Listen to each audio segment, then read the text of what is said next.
Teplá voda ráno na lačno, všichni. Všichni říkají, že je to zázrak. Čistí, hubí, omlazuje, léčí vše od zácpy po vyrážky. Ne, není to zázrak, ale to, co ta voda s vaším tělem skutečně dělá v prvních 10 minutách, je mnohem zajímavější než jakýkoliv zázrak. Tomáš Kovář. Začnu tím, co v žádném videu o ranních rituálech neuslyšíte.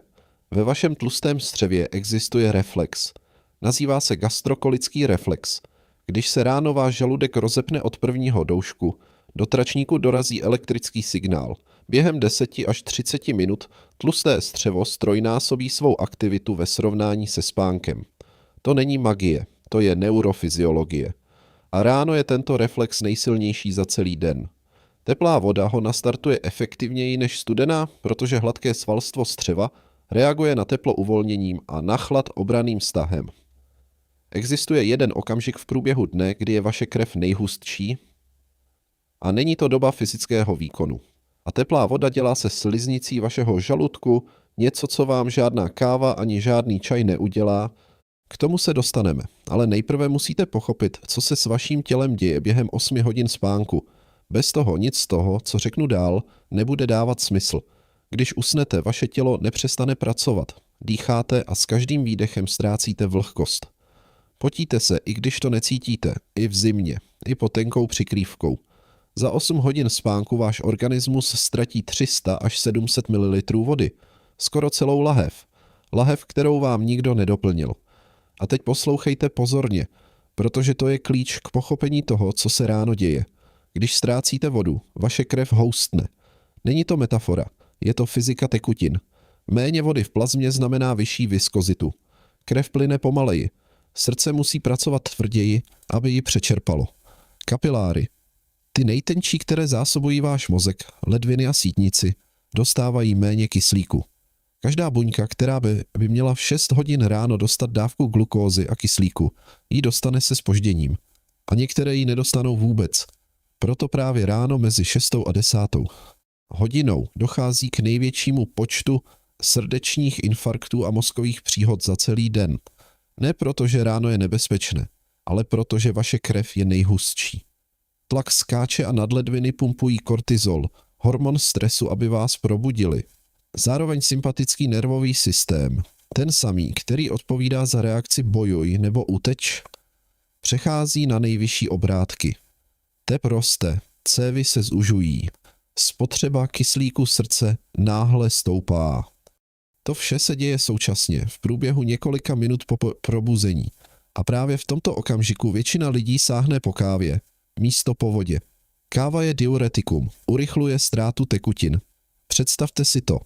Vaše krev je po noci už hustá, tlak už vzrostl, kortizol je na vrcholu a vy přidáváte látku, která vás ještě více odvodní. Je to jako kdyby motor vašeho auta pracoval na sucho 8 hodin a vy místo dolití chladicí kapaliny sešlápnete plyn na podlahu. Srdce to jednou vydrží, 2krát, 1000krát, ale ne věčně. Sklenice teplé vody před kávou dělá něco jednoduchého, ale kritického. Snižuje viskozitu krve, ředí plazmu, zlepšuje průtok v kapilárách. Není to teorie. Klinická data ukazují, že ranní hydratace snižuje viskozitu krve během několika minut. Vaše srdce okamžitě pracuje lehčeji, tlak se stabilizuje rychleji. Ledviny, které celou noc filtrovaly stále hustší tekutinu, konečně dostávají úlevu. Pokud se v tom poznáváte, pokud byl roky první ranní úkon káva, ne voda, uložte si tohle video, abyste ho nestratili. To, co přijde dál, je ještě důležitější. Musím se teď vypořádat s několika věcmi, které kolují po internetu. Pokud to neudělám, budete dál věřit v něco, co nemá vědecké opodstatnění. Mýtus první. Teplá voda vyplavuje toxiny. Ne, nevyplavuje. Vaše tělo má 2 orgány, které se starají o toxiny. Játra a ledviny. Játra rozkládají škodlivé látky, alkohol, léky a vedlejší produkty metabolismu na menší molekuly, které mohou být vyloučeny. Ledviny filtrují krev a tyto molekuly vylučují močí. Voda pomáhá těmto orgánům pracovat efektivně. Udržuje správný průtok nefrony, zajišťuje dostatečný objem moči, ale sama o sobě nic nevyplavuje. Pití vody nespůsobí, že vaše játra najednou začnou pracovat rychleji. Pracují vlastním tempem, regulovaným enzymy, ne množstvím tekutin. Bez ohledu na to, zda pijete teplou vodu, studenou vodu nebo vodu s citrónem. Pojem detox v kontextu pití vody je marketing, ne medicína. Vaše tělo se detoxikuje samo 24 hodin denně, 7 dní v týdnu. Jediné, co od vás potřebuje, je dostatečné množství tekutin. Ne magických, ale obyčejných. Mýtus druhý. Teplá voda spaluje tuk. Jedna studie zjistila, že 500 ml vody zvyšuje rychlost metabolismu přibližně o 30% na 40 minut. Zní to působivě. Ale pojďme si to přepočítat konkrétně. 30% nárůst metabolismu v klidu na 40 minut odpovídá 8 až 10 kilocaloriím navíc. Méně než polovina kostky cukru, méně než jedno vlašské ořešek. Kdybyste to dělali každý den, svědomitě po celý rok, dodatečný energetický výdej by odpovídal spálení asi 2,5 kg tukové tkáně ročně. To není spalování tuku, to je statistický šum. A pozdější studie prováděné na větších skupinách s lepší kontrolou proměnných tento efekt v plném rozsahu vůbec nepotvrdili. Teplá voda není nástroj na hubnutí. Tečka. Mýtus třetí. Teplá voda zlepšuje oběh rozšiřováním cév. Teorie říká, teplo rozšiřuje cévy, takže teplá voda by měla zlepšit průtok krve v celém těle. Logika zní rozumně, ale biologie ji vyvrací. Než ta voda dorazí do žaludku, už se ochladí. Jícen má přibližně 25 cm. Voda o teplotě 50 stupňů při průchodu jim ztrácí většinu své tepelné energie.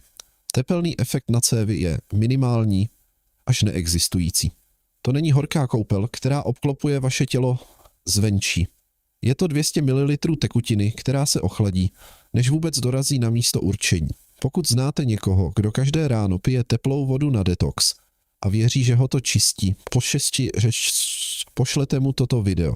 Ne proto, aby přestal pít vodu, ale aby věděl, proč by to skutečně měl dělat. Skutečné důvody jsou mnohem důležitější než marketing. Teď, když jsme se vyrovnali s mýty, pojďme si říct, co teplá voda skutečně dělá. Dělá věci, o kterých vám nikdo neřekne, protože nejsou tak atraktivní jako spalování tuků, ale jsou mnohem důležitější. Za prvé, sliznice žaludku. Přes noc, kdy nejíte a nepijete, se stěny vašeho žaludku pokrývají silnou vrstvou hustého hlenu. Ten hlen je přirozený. Chrání výstelku před kyselinou chlorovodíkovou, kterou žaludek produkuje i v noci. Ráno ho je ale příliš mnoho. Žaludek je stažený, jeho stěny svraštělé a tato lepkavá vrstva pokrývá celý vnitřní povrch. Když snídáte přímo na tuto vrstvu, jídlo se obalí lepkavým pláštěm, který zpomaluje trávení. Trávicí enzymy, pepsin, který rozkládá bílkoviny, lipáza, která rozkládá tuky, musí nejprve proniknout tímto hlenem, než se dostanou k potravě. To zpožďuje strávení i o několik minut. Sklenice teplé vody tuto vrstvu splachuje, částečně roztahuje žaludek a vyhlazuje jeho svraštělou sliznici. Připravuje ho na příjem jídla. Vaše snídaně bude trávena rychleji a efektivněji. Ne proto, že voda má magické vlastnosti, ale proto, že odstranila fyzickou bariéru mezi enzymy a potravou. Nejde o moderní objev. Klinická pozorování to dokumentují více než 100 let. Za druhé, gastrokolický reflex. Ráno se tlusté střevo probouzí spolu s vámi. Jeho motorika se po probuzení strojnásobí, ale potřebuje podnět. Tímto podnětem je roztažení žaludku. Teplá voda na prázdný žaludek aktivuje tento reflex do 10 až 30 minut. Peristaltika. Vlna stahů, která posouvá obsah střeva směrem ke konečníku, se rozjede. Hladké svalstvo střev, které bylo přes noc téměř v klidu, začíná pracovat. Studie ukázaly, že teplá voda v rozmezí 48 až 54 stupňů je sliznicí lépe snášena a silněji stimuluje motoriku než voda studená. Studená voda může dokonce stahy žaludku tlumit. Srovnávací data to jednoznačně potvrzují. Proto lidé, kteří pijí ráno studenou vodu nalačno, nezřídka pociťují nevolnost, křeče nebo dokonce nadýmání. Jejich trávicí trakt reaguje na chlad tak, jako sval reaguje na náhlé prochlazení. Stáhne se. Za třetí, hydratace buněk. Přes noc jste ztratili vodu, ale vaše buňky, zejména v ledvinách, mozku a játrech, ji potřebují pro každou biochemickou reakci. transport živin přes buněčné membrány, odvod produktů metabolismu, udržování elektrických gradientů umožňujících přenos nervových signálů. To vše vyžaduje vodu. Teplá voda je vstřebávána o něco rychleji než studená, protože organismus nemusí vynakládat energii na její ohřátí na tělesnou teplotu. Tento rozdíl není obrovský, ale v 6 hodin ráno, po 8 hodinách bez kapky tekutiny, má každá minuta rychlejšího vstřebání svůj význam. A teď přicházíme k tomu, co je v názvu tohoto videa, k nevratným procesům. A zde musím být s vámi zcela upřímný. Jedna sklenice teplé vody ráno nevratné procesy nespůsobuje, ale léta chronického pití příliš málo tekutin. Ano. A to je skutečný příběh, o kterém nikdo nechce mluvit, protože se na něm nedá prodávat. Neprodáte lahev vody za cenu statinu. Vaše ledviny denně filtrují přibližně 180 litrů krve. 180 litrů, to je plná vana každý den. Každá ledvina má přibližně 1 milion mikroskopických filtrů, nefronů. Každý nefron je miniaturní továrna. Glomerulus filtruje krev a kanálky zpětně sbírají to, co organismus potřebuje. Vodu, glukózu, elektrolyty. Když jste chronicky dehydrovaní, tyto nefrony pracují pod zvýšenou zátěží. Krev je hustší, tlak v ledvinových cévách roste a produkty metabolismu, močovina, kreatinin, kyselina močová, jsou ve vyšší koncentraci, než by měly. Nefron, který by měl filtrovat tekutinu o normální hustotě, je nucen pracovat s tekutinou, která připomíná sirup. Rok, 2, 5, nefrony se začnou poškozovat. A tady je ta nevratnost, o které musíte vědět. Nefrony se neregenerují. Když nefron odumře navždy. Vaše tělo nový nevytvoří. Po 60. roce věku je přirozeně ztrácíte. Přibližně 1% ročně. Chronická dehydratace tento proces urychluje. A vy to nepocítíte, protože ledviny mají obrovskou rezervu. Příznaky se objeví teprve tehdy, když ztratíte 70 až 80% funkčnosti. Tehdy je na prevenci pozdě. Ale nejsou to jenom ledviny. Vaše cévy také platí svou daň. Hustší krev znamená větší tření o stěny cév. Tenká výstelka cév, tlustá jednu buňku, se poškozuje rychleji a poškozený endotel je místo, kde se cholesterol začíná usazovat. Aterosklerotické plaky nevznikají z ničeho nic. Vznikají tam, kde bylo cévu poškozeno. Chronická dehydratace není jedinou příčinou aterosklerózy. Zdaleka ne, ale je jedním z faktorů, o nichž se skoro nemluví. A pak jsou tu chrupavky. Vaše klouby, kolena, kyčle, páteř mají chrupavku, která funguje jako tlumiče nárazů. Tato chrupavka se skládá ze 70% z vody. Když jste dehydrovaní, chrupavka ztrácí pružnost a stává se křehkou. Mikrotraumata, která by za normálních okolností byla absorbována, se začínají kumulovat. Kloubní chrupavka má, podobně jako nefrony, velmi omezenou schopnost regenerace. Nemá vlastní krevní zásobení. Živí se difúzí ze synoviální tekutiny a synoviální tekutina je z větší části voda. Méně vody, méně výživy, více poškození. Co ztratíte? Ztratíte na léta. Mozek funguje podobně. Dokonce i mírná dehydratace, 2% tělesné hmotnosti, snižuje schopnost koncentrace, zpomaluje reakční dobu a zhoršuje krátkodobou paměť. Data z dlouhodobých studií naznačují, že chronická nedostatečná hydratace může urychlovat neurodegenerativní procesy.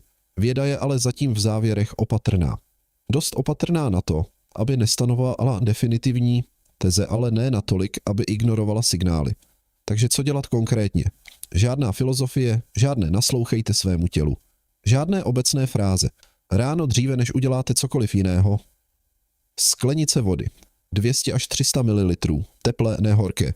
40 až 50 stupňů. Tolik, co pohodlně udržíte v dlaních a pijete bez foukání. Nesmí být vroucí. Nesmí být ledová. Jen příjemná teplota.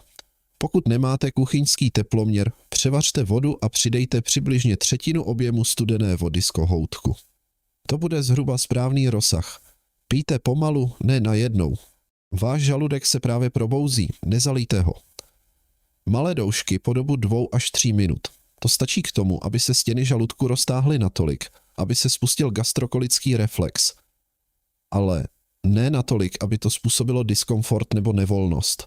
Káva nejdříve za 15 až 20 minut. Dejte tělu čas na vstřebání vody. Nechte ledviny dostat to, co potřebují, dříve než jim přidáte diuretickou dávku kofeinu. Těch 15 minut je čas, kdy voda přechází ze žaludku do dvanáctníku a začíná se vstřebávat. Neskracujte ho. Nepřidávejte citron, pokud máte reflux, spálení žáhy nebo citlivý žaludek. Kyselina citronová na prázdnou sliznici, která ještě není chráněna jídlem, je recept na podráždění. A pokud je váš jícen oslabený, zpětný přítok kyseliny ze žaludku je to poslední, co ráno v 6 hodin potřebujete. Čistá teplá voda. Nic víc. Není to nudné. Je to chytré. Nemusíte pít litr. Nemusíte pít 2 sklenice. Jedna stačí k tomu, aby zmila noční hlen ze žaludku, nastartovala peristaltiku, zředila krev a dala celému organismu signál, že den začal. A ještě jedno, protože to je to nejdůležitější. Nejde o 1 sklenici jednoho rána. Jde o návyk každý den, měsíce a roky. Nevratné procesy v ledvinách, cévách a chrupavkách nevznikají z jednoho dne nedostatečného pití. Vznikají z tisíců ranních hodin, kdy se vaše tělo probouzelo suché, husté, zatížené. A vy místo vody dávali kávě, stresu a spěchu. Otočte toto pořadí. 2 minuty, 1 sklenice, nulové výmluvy. Dobrá zpráva je, že tento návyk nic nestojí. Nevyžaduje recept, nevyžaduje doplňky stravy, nevyžaduje žádné přístroje. Vyžaduje varnou konvici, 2 minuty a rozhodnutí, že vaše tělo si zaslouží víc než ranní sprint ke kávovaru. Zítra ráno, až budete stát v kuchyni, dříve než sáhnete po telefonu, dříve než zapnete kávovar, nalijte si sklenici teplé vody. Vypijte ji pomalu a dejte svému tělu to, na co čekalo 8 hodin. To je ten okamžik, který skutečně mění vše. Ne proto, že voda je magická, ale proto, že vaše tělo je moudřejší, než se domníváte. Stačí mu nepřekážet. Budu dál říkat věci, o nichž ostatní raději mlčí. Pokud budete dál poslouchat. Nashledanou u příštího videa.